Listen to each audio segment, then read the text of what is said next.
እኛ እንደ ሰሜን ሸዋ ሀገረ ስብከት በርካታ ታሪኮችን መተረክ እንችላለን፣ እንደ ኢትዮጵያዊ ሆነን ማለት ነው። ኢትዮጵያ የምትባለው ሀገር ታሪኳን ስናነሳ ሰሜን ሸዋን ትተን ኢትዮጵያ የምትባለውን ሀገር ሙሉ ሆና አናያትም። Habesha brothers and sisters, I love you, and I know a lot of them love me. I know that. They love you. So I'm gonna take advantage of this love because Christ loves us all the more.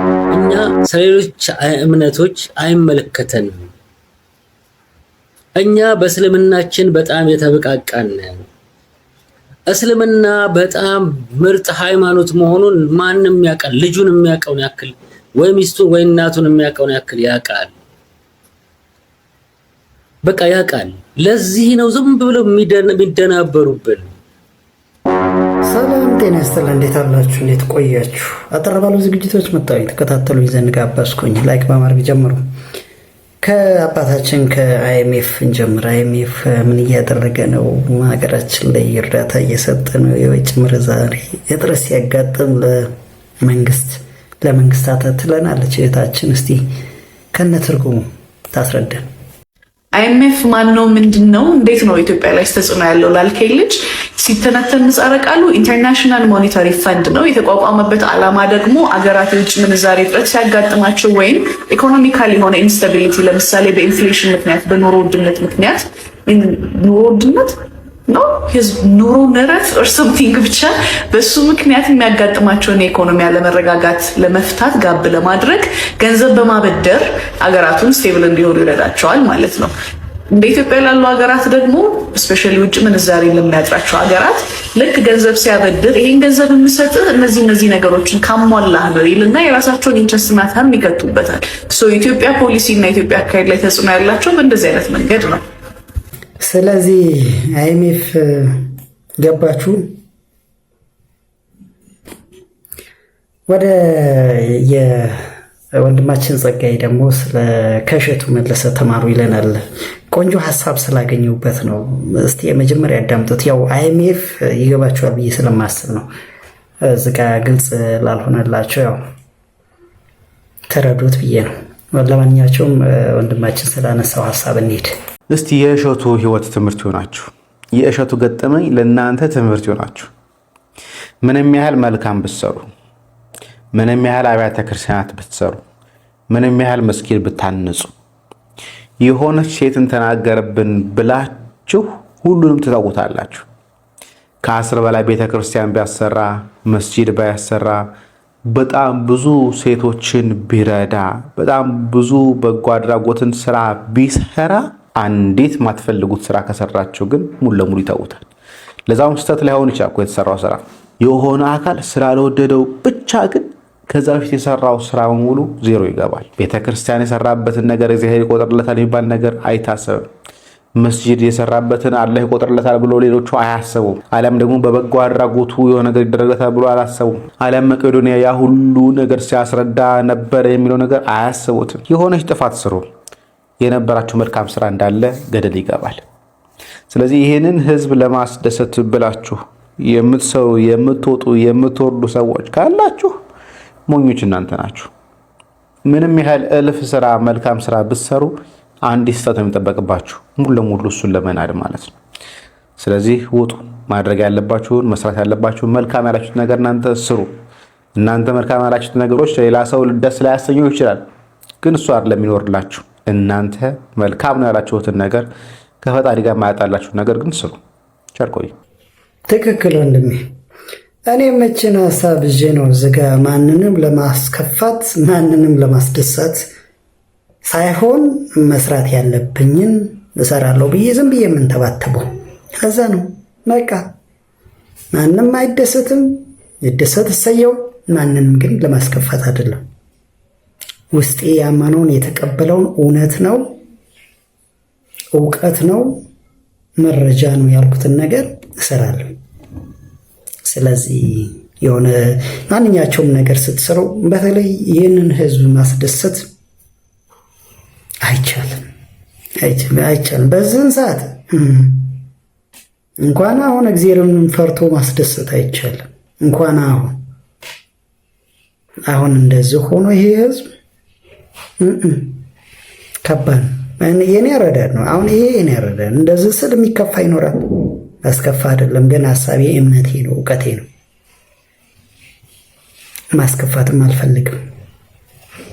የሚከፋ ያው ወድጄ ፈቅጄ ሳይሆን ያው በራሱ ሰዓት በራሱ አስተሳሰብ ሊከፋ ይችላል። ለማንኛቸውም ግን ሁሉም ሰው ያመነበትን እውነት ነው፣ የሞራል ግራውንድ አለው፣ እውቀት ይሰጣል፣ መረጃ በሱ እምነት በሱ አረዳድ እውነት ትክክለኛ ነው፣ ፌር ነው ያለውን ነገር ይስራ ደሴት።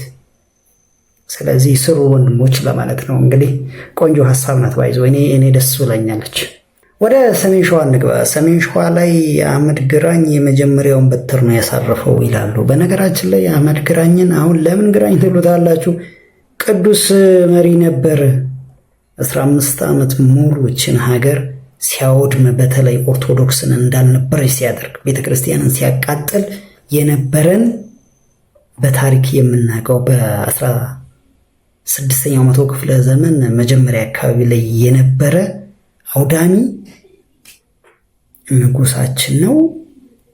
ለእናንተ አጼ ምኒልክ ብላችሁ ስታወድሱ ይሄኛውም አጼ መሐመድ እንደዛ ነው የሚባል ለምን አታወድሱልንም እያሉ የሚሉ የሚሞግቱ አሉ። በነገራችን ላይ እኛ አሁን ለአሁኑ ይሄ እንቶ ፈንቷችን ወይንም ደግሞ ይሄ ጭቃ ውስጥ የጨመረን የዛ ያለፈው ታሪክ ነው። ባይሰ ታሪክን እርስት አድርገን ሌላ ሀበልን ትክክለኛ ፌር በሆነ ነገር ብንጓዝ እሰየው ነበር። ይሄ ትውልድ ከዚህ አረንቋ ውስጥ በወጣ ነበር፣ ግን አልተቻለም። ለማንኛቸውም ሰሜን ሸዋ እኛ አባት ምን ይላሉ? እኛ እንደ ሰሜን ሸዋ ሀገረ ስብከት በርካታ ታሪኮችን መተረክ እንችላለን፣ እንደ ኢትዮጵያዊ ሆነን ማለት ነው። ኢትዮጵያ የምትባለው ሀገር ታሪኳን ስናነሳ ሰሜን ሸዋን ትተን ኢትዮጵያ የምትባለውን ሀገር ሙሉ ሆና አናያትም። ኢትዮጵያ የምትባለው ሀገር የእነ አፄ ዳዊት ሀገር ናት። ክብሯ ሞገሷ የሆነው የክርስቶስን መስቀል ከግብፅ ሀገር ያመጡላት እነ አፄ ዳዊት የተገኙባት የእነ አፄ ዳዊት መገኛ ነች ኢትዮጵያ ሰሜን ሸዋ ማለት ነው። እንዲሁም ወርቃማውን ዘመን የፈጠረ የታላቁ ቅድም መጋቢ ሐዲስ ሲያነሱት የነበረው የታላቁ ንጉሠ ነገሥት የአፄ ዘርዓ ያዕቆብ መገኛም ብቻ ሳትሆን ተምሮ ምናኔንም ስርዓተ መንግስትንም ተምሮ ያደገባት አካባቢ ናት። ሌሎችንም በርካታ ታሪኮችን ከታሪክ መዝገባችን እንደ ሰሜን ሸዋ መጥቀስ እንችላለን። ይሄ ታሪክ ከግራኝ አህመድ ወዲህ በርካታው ታሪክ ጠፍቷል። ለምሳሌ ካስተዋላችሁ ጎንደር ስንሄድ የአፄ ፋሲልን ቤተመንግስት እንጎበኛለን። ላሊበላ ስንሄድ ቅዱስ ላሊበላ በዘመኑ የሰራቸውን ውቅር አብያተ ክርስቲያናት እንጎበኛለን። ሰሜን ሸዋ ስንመጣ ግን የምንጎበኘው ህንፃ የለም።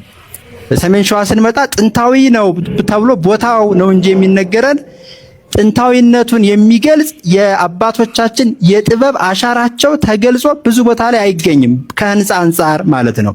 ለዚህ ደግሞ የራሱ የግራኝ አህመድ ዜና መዋዕል እንደሚነግረን ቤተ መንግስቱ ደብረ ብርሃን ላይ በነበረበት ጊዜ አፄ ልብነ ድንግል የሚባለው ንጉስ የዘርዓ ያዕቆብን ልጅ ለመያዝ ንጉሱ ከተያዘ ሰራዊቱ ይበተናል በሚል እሳቤ ከዚህ ከአፋር ተነስተው መጀመሪያ ግራኝና ሰራዊቱ የዘመቱት ሸዋ ላይ ነው። ሸዋ ላይ ከመዝመታቸው የተነሳ ሸዋ ላይ ምንም ቅርስ እንዳይኖር አድርገው አጥፍተውታል። በታሪክ ብቻ ነው የምናውቀው ማለት ነው። ደብረ ሊባኖስን የሚያክል ገዳም ያን ጊዜ የነበረው ጉልላቱን ሲያዩት መናፍስት እየወጡ የሚሄዱለት ነበር ይላል የራሱ የደብረ ሊባኖስ ዜና መዋዕሉ ማለት ነው። ግራኝ አህመድ መነኮሳቱ ወርቁን ብሩን እንስጥህ፣ ቤተክርስቲያኑን አታቃጥልብን አሉት ይላል እና መነኮሳቱ ወርቁን ብሩን ከዕቃ ቤት አወጣው ሰጡት። በኋላ ያንን ከተቀበለ በኋላ የግራኝ መሐመድ አንዱ ወታደር ገብቶ ለኮሰው ይላል ቤተክርስቲያኑን። መነኮሳቱ ሊቃውንቱ ቤተክርስቲያኑ ሲቃጠል እኛ ምንቃጠል እያሉ እየዘለሉ እሳት ውስጥ እየገቡ አብረው ቤተክርስቲያኑም ቅርሱም ሊቃውንቱ መነኮሳቱም የጠፉበትን አጋጣሚ ማንሳት ስለምንችል ማለት ነው። እና ታሪካችን በጣም ሰፊ ነበር። በቃል እንናገረዋለን፣ በተግባር ግን አናገኘውም ነበር። እንግዲህ ምንድነው እሱ ይሄ የሚያሳየን ያው አጥፍቷል። ግራኝ መሐመድ አውዳሚ ነበረ።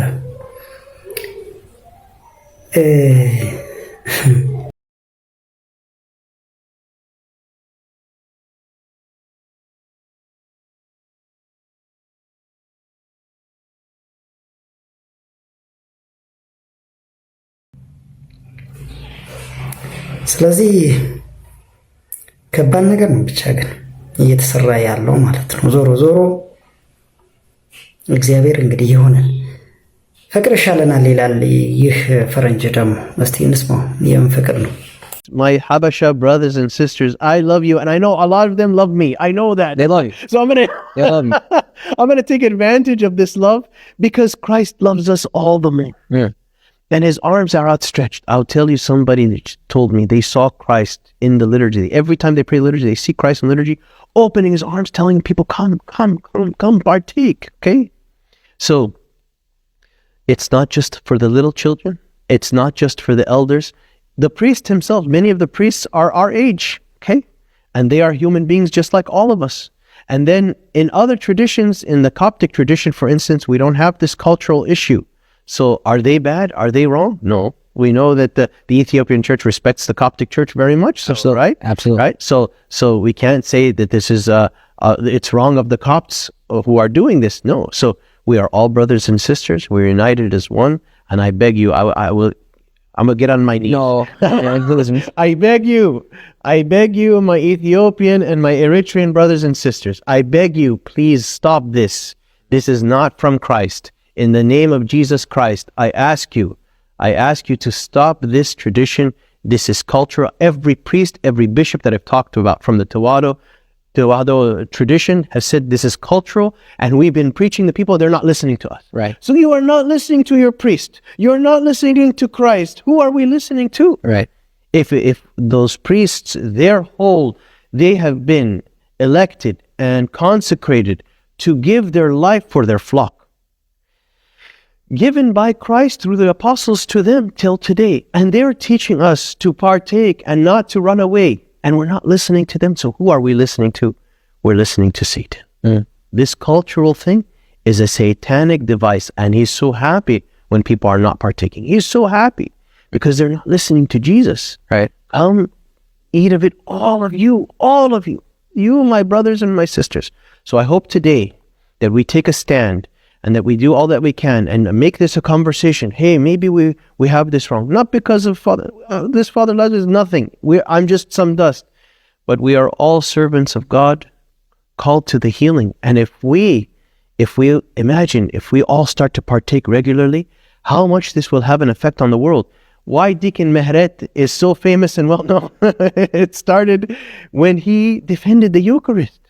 When he defended the Eucharist, and that day I called his dad and I said, God bless your son. You did something right. We are all proud of him. And I know all the Habasha community was proud of that moment. But that moment means nothing if I'm not living it. It means nothing if I'm not living it and partaking and telling everyone, come to the source of healing, our Lord's body and blood. Amen. Amen. እንግዲህ ምንድነው እሱ ያው በፍቅር በተለይ እኔ ሲመስለኝ እንግዲህ እንደተረዳሁት ከሆነ የተለያዩ የነዚህ እህት አብያተ ክርስቲያናት ካህናቶች አሉ አይደለ? እና አንዱ አንዱን መናቅ የለበትም፣ መተባበር አለበት፣ በፍቅር መኖር አለብን ነገር ነው በአጠቃላይ ሐሳቡና ያው እኛ ኢትዮጵያኖች ያው እናከብራለን ሌሎቹንም እና ምናልባት እነሱ የሚከተሉትን የሆነ የተለያዩ ዶግማዎች ላንቀበል እንችላለን፣ ወይንም ደግሞ እነዚህ የነሱን አስተምሮት ላንቀበል እንችላለን።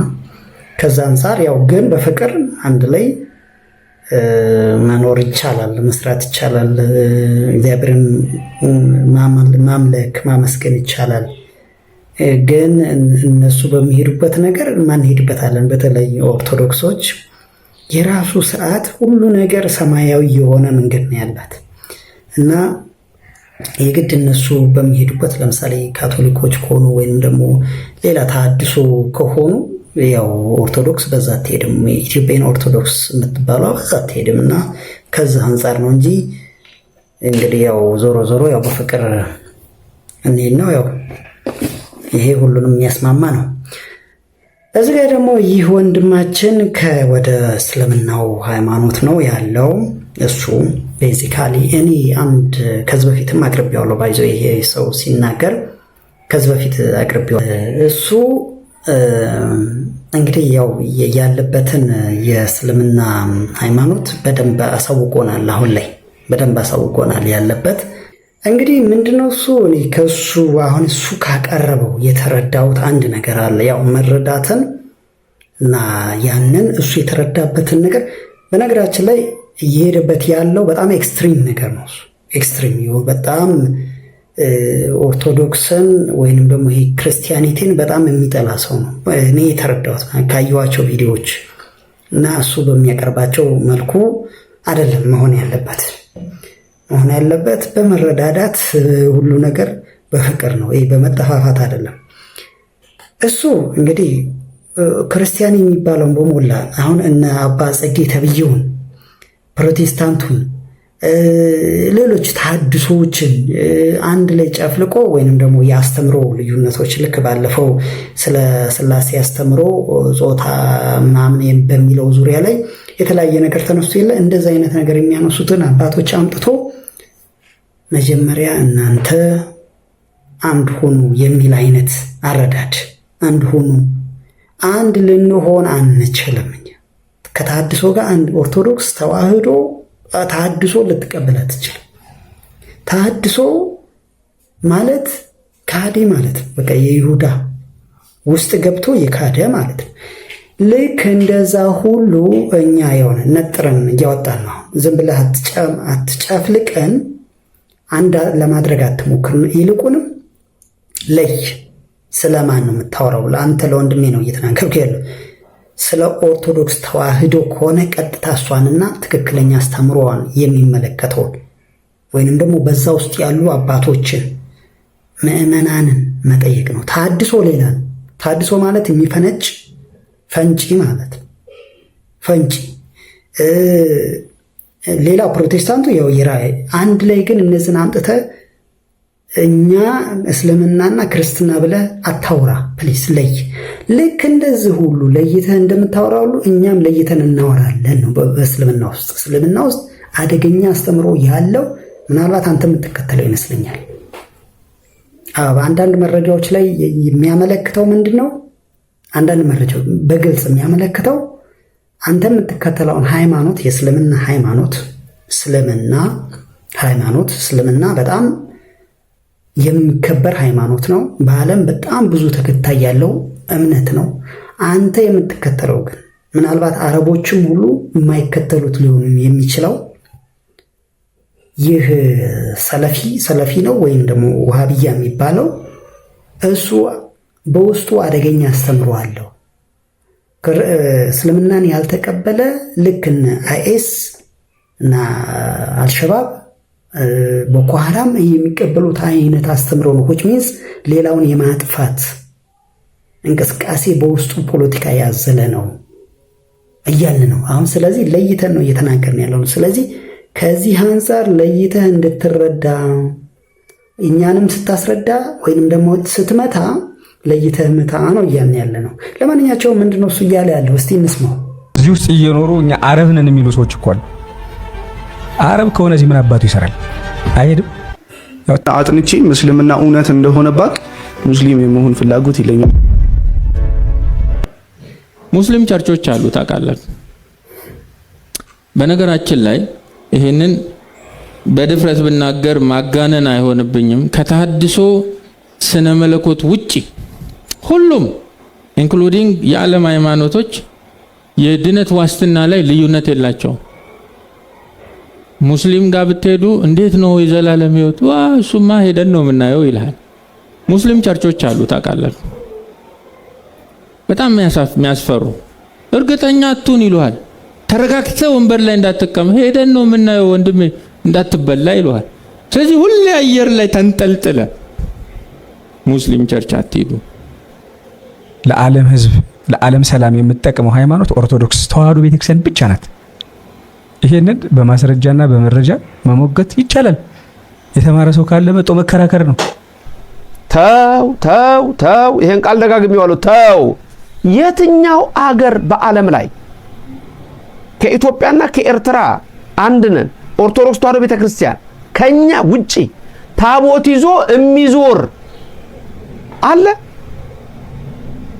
ግብጽ ታቦት ይዞ ይዞራል? የግብጽና የኛ አንድ አይነት ነው ልትለኝ ነው? ኧረ ተው። ጻድቃን የሚባሉ ሰዎች ላይ አይደለም ጥላቻ። ጻድቃኑ በህይወት ይኑሩም አይኑሩም እውነት ለመናገር እርግጠኛ የሆንበት ጊዜ አይደለም። ለምንድን ነው ያልሆንበት? አንደኛ ገርላቸው መንፈስ ነው የሚመስል ራሱ ጽሁፉ የሆነ በድርሰት የሆነ ሰው መንፈሳዊ ዓለም ፈጥሮ የሆነ ሌላ ውጊያን ያስመሰለው እና በስጋ የለበሱ ሰው እስከማይመስሉ ድረስ አድርጎ ከሰው ተራ አውጥቶ ሌላ ዓለም ውስጥ አስገብቶ ነው ሰውየውን የሰራቸው የፈጠራቸውና የአንድ ደራሲ ፈጠራ እስኪመስሉ ድረስ ነው ገላቸው ላይ የሚታየው። ይቅርታ በጣም ይቅርታ እንዲሁ ፈጠራ እስኪመስሉ ፈጠራ ናቸው ምናምን የሚለውን እንተውና ለጊዜው ስለ ጻድቁ አባታችን ስለ አቡነ ተክለ ሃይማኖት ያሉትን መረዳት መጀመሪያ ይንገሩኝ። ከዛ በኋላ ለምን እንዳልተቀበሏቸው ወይንም ለምን እርሶ ፈጠራ እንደመሰሉት ይንገሩኝ። ለምንድን ነው ይሄን የምለው? አንድ በእግዚአብሔር ሕልውና ማያምን ሰው መጽሐፍ ቅዱስን ቢያነብ እንደዛ ነው ሊል የሚችለው። ልክ እንደዛ እርሶ ማያምኑባቸው ናቸውና ፈጠራ መሰሉኝ ቢሉኝ እኔ አይዋጥልኝም። ሰውየው በታሪክ አሉ። ይኸውልህ እኔ አሁን የምረዳው ጻድቁ አባታችን ተክለ ሃይማኖት አሁን ጻድቁ የሚለውን ቃል እኔ ለመጠቀም ይከብደኛል። ምክንያቱም ሳስረዳህ አንተም ልትተው ትችላለህ። ስነግርህ ናቸው ወይ የሚለውን ነገር ስነግርህ ዛሬ መቀበል ቢያቀትህ ከዛሬ ሌሊት ጀምሮ ጭንቅላትህን አሞህ ግራ ገብቶህ ወይ ተመልሰህ ወደ እኔ ትመጣና እንደገና ማብራሪያ ትፈልጋለህ፣ ወይ ደግሞ የዛሬው በቂ ሆኖህ ወይ ገርላቸውንም በራስህ መንገድ አንብበህ ይሄ ሰውዬ ያለው ትክክል ነው ብለህ የምትሄድበት ነገር ሊኖርህ ይችላል። ቁም ምስጢረ ሥላሴ ይህን ያህል አደጋ ላይ ካለ ሌላው ገድላቱ ድርሳናቱ ላይ ቤተክርስቲያኒቱ አሜን ብላ ሽንፈቷን መቀበል አለባት። ምንም ወንድ እንዳልነው ሁሉ ሴት የምንለው አለን ብለው ስለዚህ እግዚአብሔር ሴትነትና ወንድነት ጾታ ሁለት የፍናፍን አይነት እንደምንለው አስመሰለው ነው ያመጡበት። ይሄ ደግሞ ከባድ ኑፋቄ ነው። ይሄ በ1980 የታተመው ነው። ይሄ በ2000 የታተመው መጽሐፍ ነው። ስለዚህ ግን ሁለቱ ምንድናቸው? በቁጥር 81 ናቸው፣ ግን በሐሳብ ደረጃ ቃላት በመቀነስ ቃላት በመጨመር በማጉደል ሁለቱ ይለያያሉ። የሚገርመው ነገር ግን የኢትዮጵያ ኦርቶዶክስ ተዋሕዶ ቤተክርስቲያን ይህንን ትቀበላለች፣ ይህንን ደግሞ አጥፍታለች። አሁን እንግዲህ ቤተክርስቲያንን ስንሞግት ዝም ብለን አይደለም። እነዚህ መጽሐፍቶችን በምንመለከትበት ጊዜ ዋና መረጃችን ወይም ደግሞ ትክክለኛ ነው ብለን የምንበይንበት ወይም ደግሞ ትክክል ይሄኛው ነው ብለን ልንናገር የምንችለው 66 መጽሐፍ ቅዱስ ብቻ ነው። ስለዚህ በዚህ በመጽሐፍ ቅዱስ ላይ የተዋሸውን ውሸት ለመናገር ብዙ መረጃዎችን ወደ እናንተ እናቀርባለን እና አንደኛ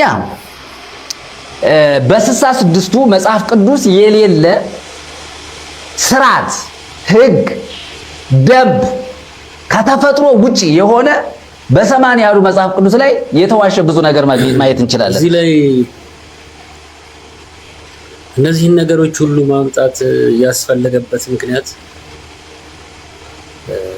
ምንድን ነው? አንዳንድ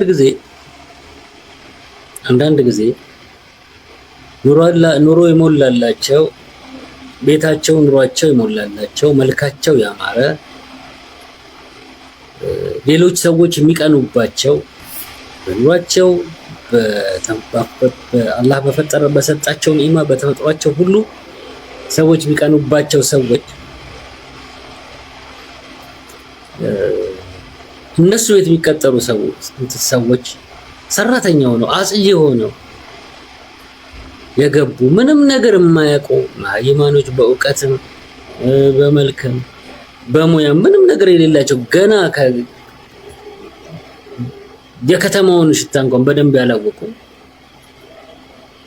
ከእነዚህ ሰዎች ጋር ከቀጣሪዎቻቸው ጋር ሊፎካከሩ ሲሞክሩና እነሱን ሊንቁ ሲፈልጉ የምናይበት ጊዜ አለና አንዳንድ ሰው ያለው ሞራል እንላለን።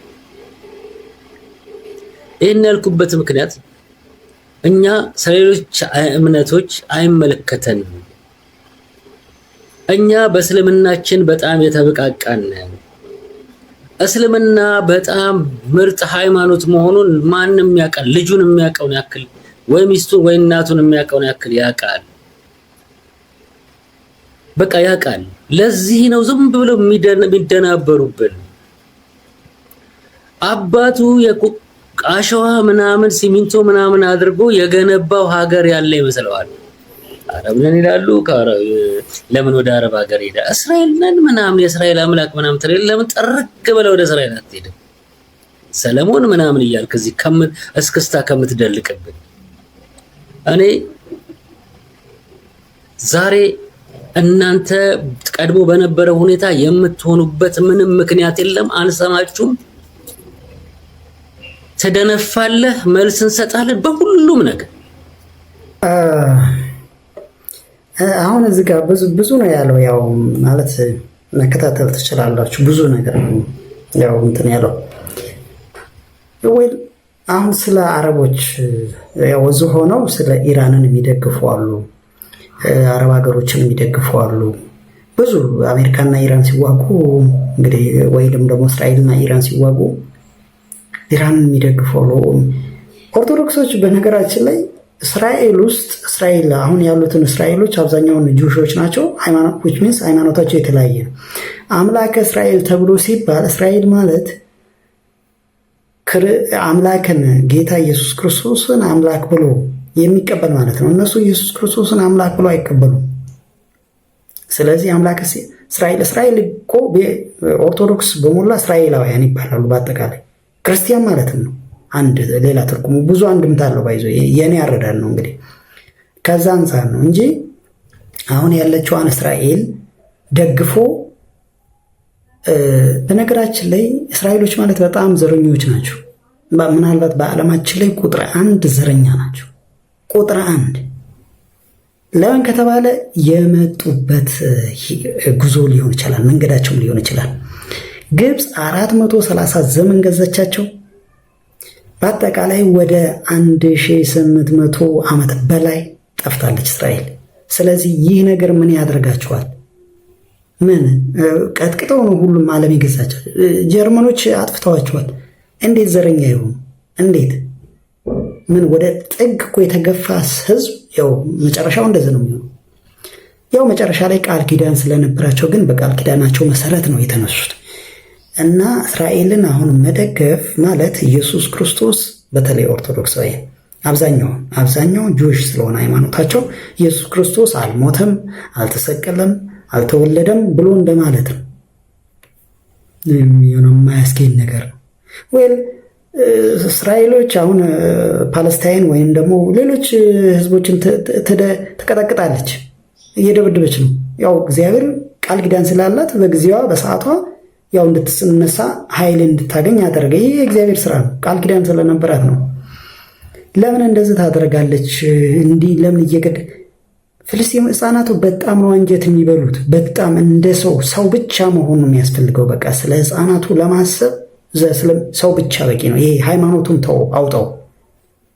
ያሳዝናል፣ ያስቆጫል። ግን ደግሞ ይህንን እያደረገ ያለው የሴት ቀሚስ ስር የገባው ሐማስ ነው። ሐማስ ለምን ወደ በረሃ ወጥቶ አይዋጋም? እያየን እኮ ነው። ፊልሙ እንትኖች ቪዲዮዎች እኮ እየወጡ ነው። ቪዲዮዎች ወጥተው ሐማስ ሰፈር ውስጥ ህፃናት ባሉበት ሮኬት ወይንም ደግሞ ሞርተር ሲተኩስ እያየን እኮ ነው። ለምን ይሄ ይሆናል እንዴ? ይሄ አሁን እኔ ፖለቲካ አይደለም እያወራ ያለሁት። ማነው እሱ እያስጨረሳቸው ያለው ማለት? በእርግጥ እስራኤል አውዳሚ ናት፣ አጥፊ ናት፣ ይታወቃል። ግን ደግሞ ለዚህ ምክንያቱስ ምንድን ነው ተብሎ መጠየቅም መሞገትም አንድ ነገር ነው። የሆነ ፌር የሆነ ሚዛናዊ የሆነ ህሊና ይኖረን ዘር ባይዘይ። ስለዚህ አይደለም እኔ ማውራ። ያው እንግዲህ እሱ ስለተነሳ ነው፣ አጀንዳውን ስላነሳው ነው። እሱ አይደለም አጀንዳዬ። ወንድማችን ወይ ለይተህ ምታ። ይሄ አምጥተህ ግሳንግስ ታድሶ ኦርቶዶክስ ላይ ተለጥፈው። ኦርቶዶክስን መምታት ካለብህ ኦርቶዶክስን። እኛም እስልምና ውስጥ የተሰገሰገ ጽንፈኛ አክራሪ ቡድን አለ ነው እያልን ያለ፣ ሌላ አይደለም። ስለዚህ ይህ የኔ አረዳድ ነው። ባይዞ የኔ አረዳድ ነው። እኛ ስል ምናልባት አንዳንድ ጊዜ ያው ምናልባት የኔን አረዳድ የሚጋሩ ብዙ ሊኖሩ ይችላሉ። ግን የኔ አረዳድ እንደዛ ነው። ለዛም ይመስለኛል እኮ አሁን በተለያየ ቦታ ላይ ጽንፍ የረገጠ ነገር ቤተክርስቲያን ማቃጠል ምን ማለት ነው? አይ አልተቃጠለም እኔን መቼም አትለኝም፣ እርግጠኛ ነኝ።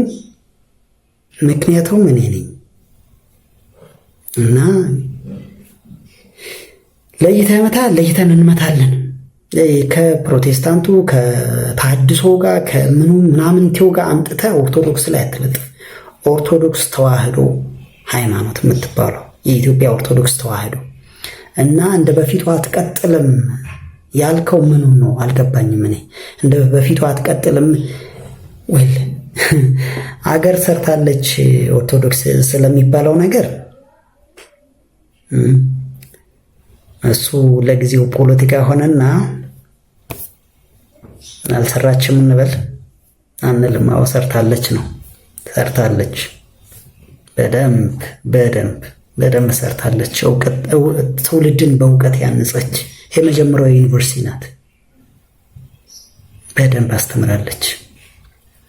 አንዳንድ ጊዜ ታሪክን መቀበል እኮ ጥሩ ነው፣ ወይ ላለመቀበል መብት ነው፣ ግን መቀበል ጥሩ ነው። ስንት ሺህ መጽሐፍት ናቸው በአውሮፓውያን ተሰርቀው የሄዱት የቤተ ክርስቲያን አይደሉ? ከዛ እውቀት ላይ ስንት ነገር ነው እየሰሩ ያሉት አይደሉ? አሁንማ ኦርቶዶክስ ያተረፈችው ለሀገሪቷ ምንድን ነው እሱ እያሉ ያሉት መተት ነው። ኧረ እባክህ እንደዛ ቢሆንማ ስንቱን መሆን የማይገባውን ታደርግ ነበር። ለማንኛቸውም እንደዛ አይደለም። ግን አልቲሜት ታርጌታችን ገነት መንግስተ ሰማያትን መውረስ አይደለ? ስለዚህ በመማማር በእውቀት በእውነት እና ቁጭ ብሎ በመወያየት ይሻላል።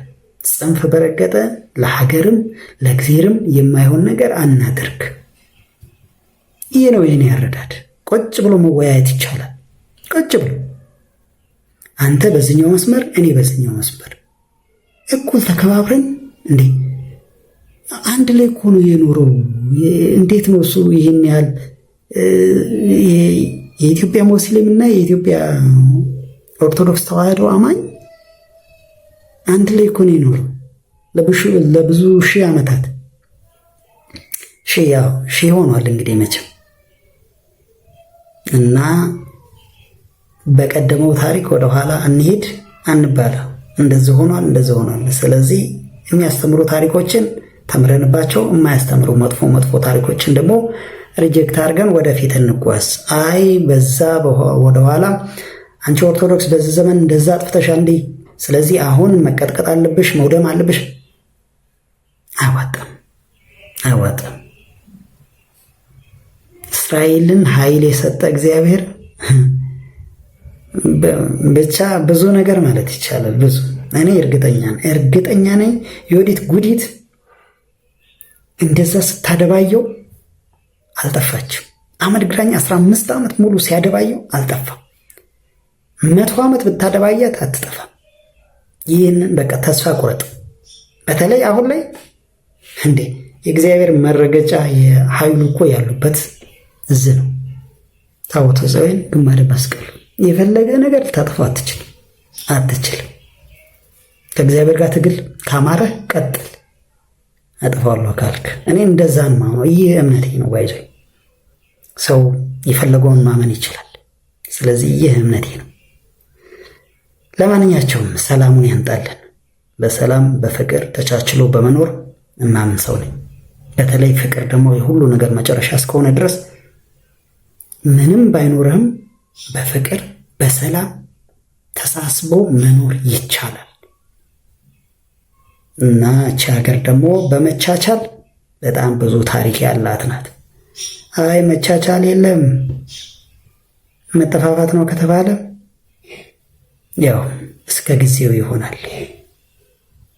እንግዲህ ማምኑ ግን በመቻቻል በፍቅር በአንድነት መኖር ይቻላል ነው። ይህን ያረዳን ነው። ከተሳሳትኩ እታረማለሁኝ። ግን ደግሞ እውነታው የኔ አረዳድ ይህ ነው። አመሰግናለሁ።